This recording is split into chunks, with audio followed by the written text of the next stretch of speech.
মা বেঁচে থাকতে কদর করিনি, আজ কবরে দাঁড়িয়ে কাঁদছি। মা বলতো ঠিক মতো খা, পড়াশুনো কর, মানুষ হ। আর আমি বিরক্ত হয়ে বলতাম আবার শুরু করেছো। মা ডাকলে ফোনটা কেটে দিতাম, বাড়ি যেতাম না, ভাবতাম মা তো আছেই।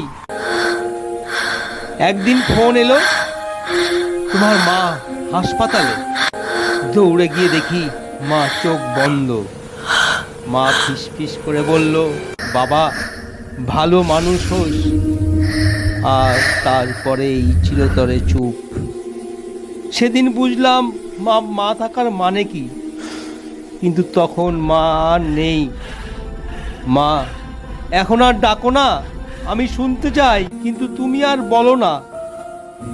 মা বেঁচে থাকতে কদর করো, না হলে কবরের পাশে শুধু কান্নাই থাকবে।